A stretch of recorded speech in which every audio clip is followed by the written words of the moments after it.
All right, what's going on, man? Nice rainy day in the neighborhood. Just gonna come in and do the optimistic Nick fan number 14. Tonight we go for the closeout against Boston in Boston. Um, Again, as of yesterday, I know I dropped the video today, but as of yesterday, I got the news later on that Tatum indeed torn his Achilles and got the surgery immediately. I know that young brother's in some pain. I know, listen, I don't wish those type of injuries on anybody. So, um, prayers to Jason Tatum. I'm a Jason Tatum fan. Being that he's a dual player, I know I got, I can be a fan of players on other teams. When they play my teams, I don't wish injury upon them. But I wish, I don't want them to succeed. Obviously, I am one of those fans who actually root for my team, and I know that that type of fan is coming few and far between. Like we even have a discussion, like basically most NBA fans now, about damn close to 80%, just follow a player around. They follow their favorite player around. If that was the case, I'd be a Jokic fan or a Westbrook fan. Or, two of my favorite players on the Nuggets. And I'd be a Giannis fan. I'd be a Bucks fan, something like that. But no, I'm a Knicks fan. I root for my hometown team. I root for the front of the jersey. Again, the back of the jersey, I like players. I love my team. So anyway, prayers to Jason Tatum. I don't wish him, I wish him a speedy recovery. I will do it. Wish he could get back in next year and probably help the Celtics. Celtics' future is gonna go on. I'll get to that in another video because it's gonna be a lot of things that I'm especially when we get to the off season. And hopefully the off season will result in the Knicks championship. But when we get to the off season, there's gonna be a lot that I want to cover. Right, there's gonna be a lot that I want to cover as far as salary cap and things like that. But here we are. The Knicks, as I predicted, Knicks are six. You know, don't let anybody let the Jason Tatum news and the injury thing rain on your parade. Knicks fans do not let it happen because the Knicks were winning that game. The Knicks had stolen all the momentum. Look, yeah, Boston would have been a hard team to kill with Tatum, and I feel look, we still got work to do, and that's again, I'm not going to I say I hope I'm not going to look ahead to Indiana.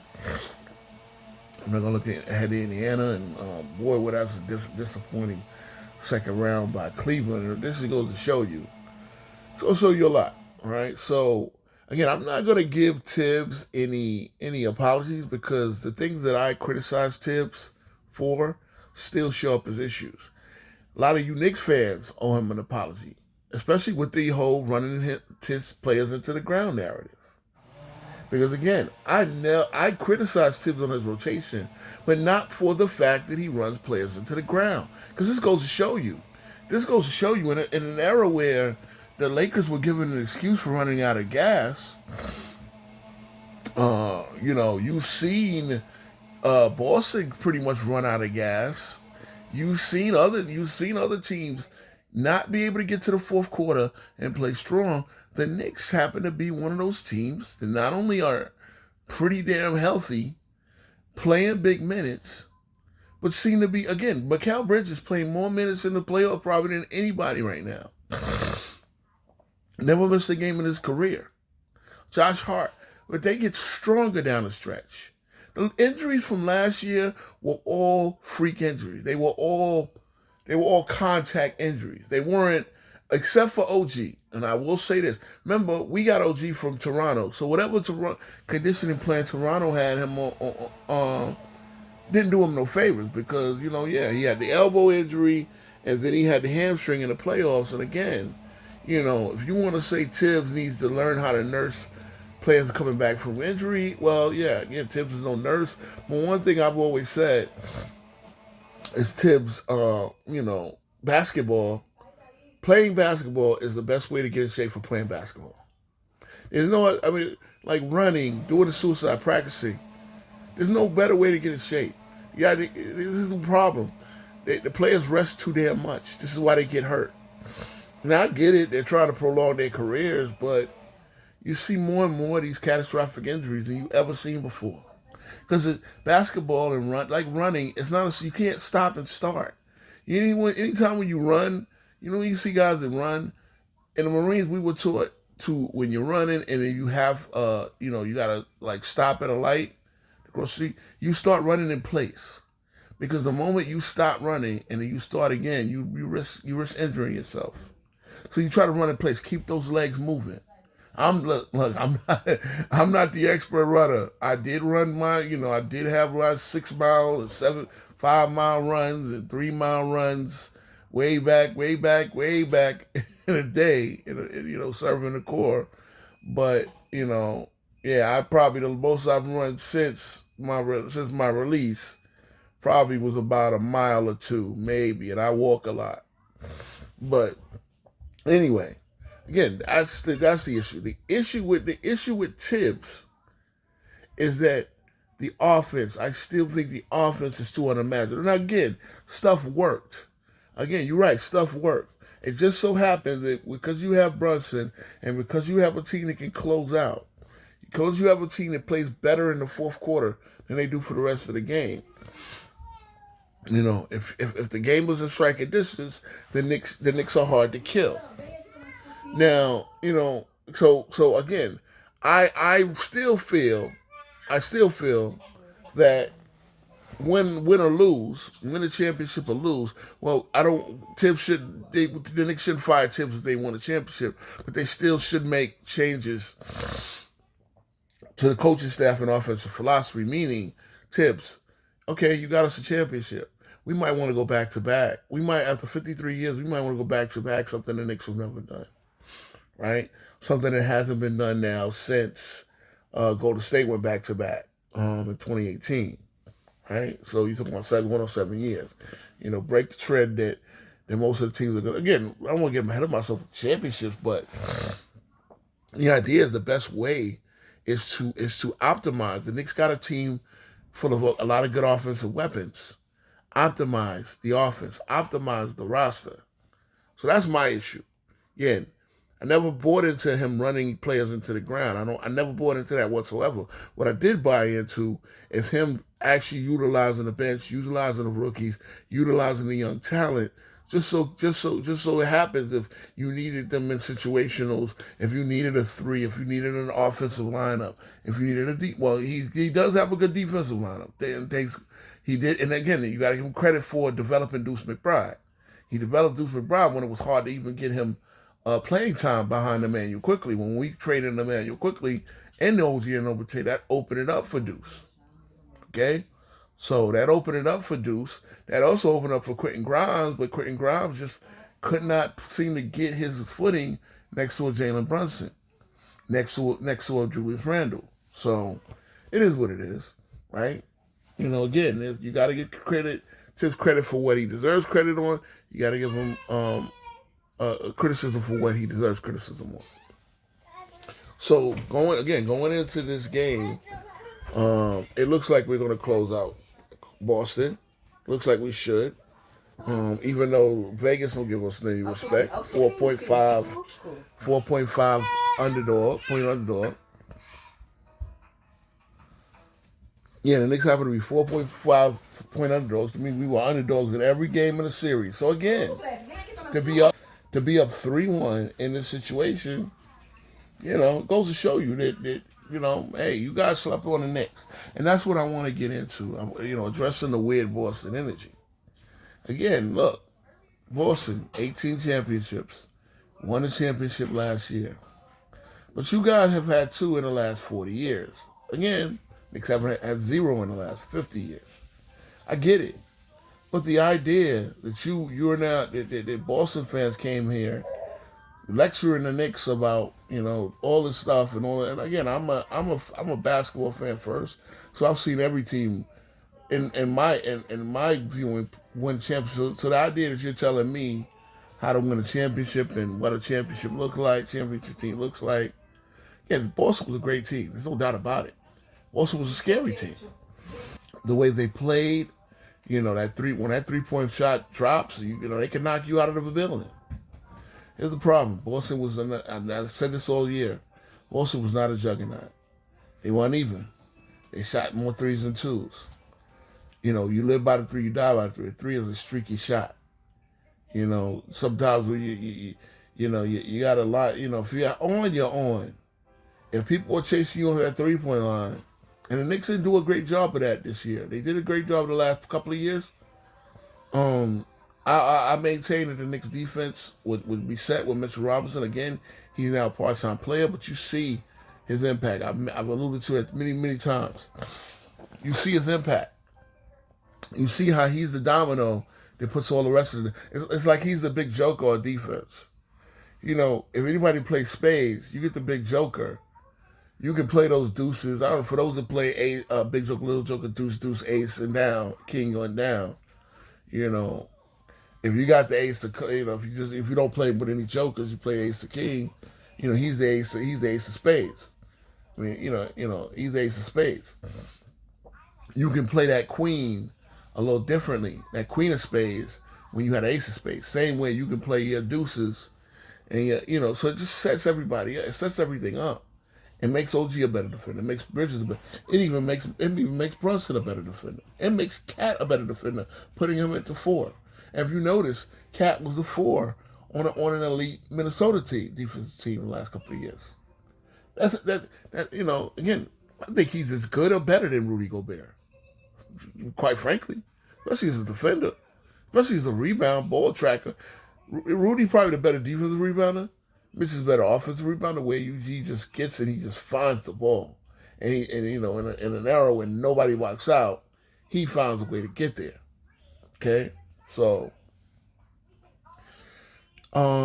yeah, I mean, look, the Knicks are definitely hitting on all cylinders right now. We played a great offensive game. I said this. Everybody said, well, if the Celtics start hitting their threes, they're supposed to hit their threes. They hit them at a blistering pace in the first half. Knicks found a way to keep battling back. They started making a couple of their own threes. Knicks ran again. Like I said, I criticized Thibs because the offense runs a little harder than it needs to. But at the end of the day, you got bona fide scorers. You got bona fide ballers. 4 of them could score 17, 18 a night easily. Now, most teams have that.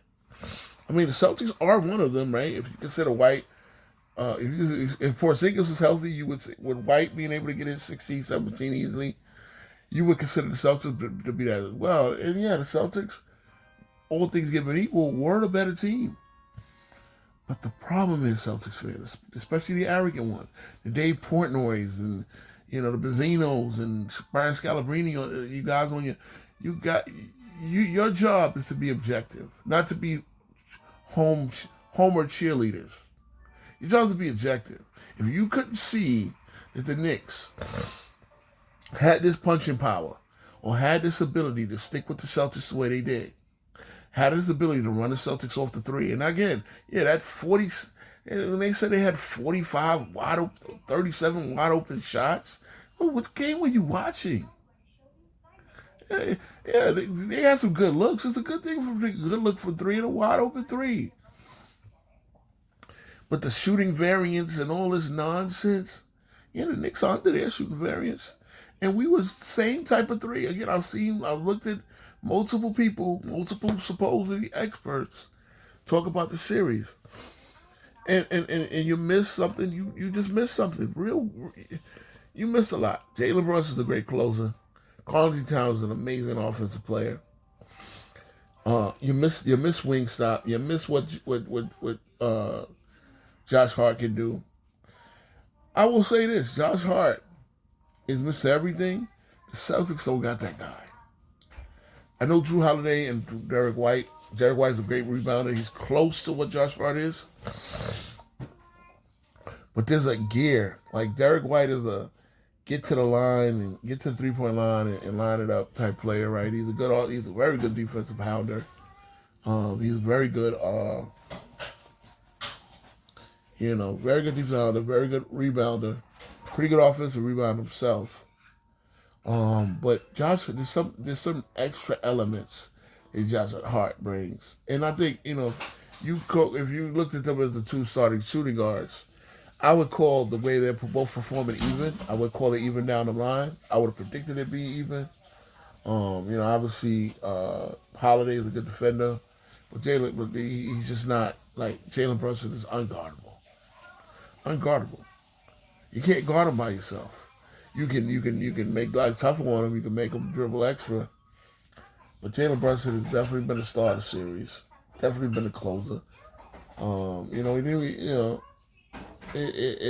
Again, you would have thought that Tatum would have been the better player, and obviously now we don't have Tatum. Brown, you're going to need a vintage Brown performance for the Celtics to win. You're going to need a vintage Brown. I know White and I know Holiday were both Olympians. You're going to need a throwback, and you're going to need Porzingis to actually, but the Knicks are probably going to win this by 10 tonight. And that's not being arrogant. And I'm not even gonna mention the Pacers in this video. I'll get to the Pacers later on in another video when I talk about the general NBA.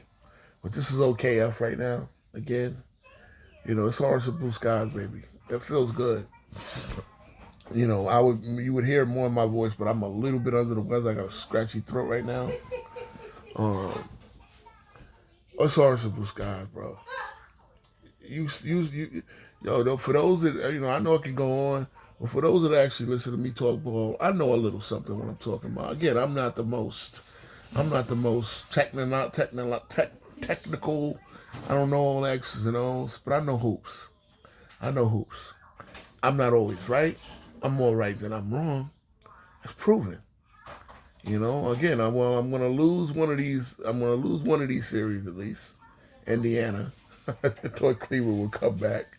Oh boy! But anyway, I'm not going to talk about them. When I get into from reactory to around the NBA reactory. I made a video last week, and then I made another one talking about the 90. How the 90s basketball is back. When you look at the scores and you look at the physicality that they allow in the playoffs versus what they allowed in the regular season. Again, all these things pointed to the Knicks. The Knicks were able to take your best shot. The Knicks were able to shoot.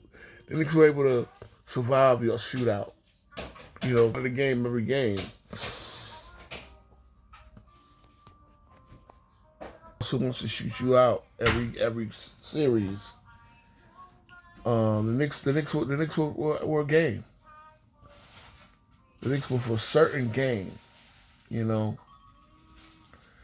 So, look, at the end of the day, it's a lot to look forward to. Now, again, I'll be rooting to play Denver. OKC will be tough. I will say this.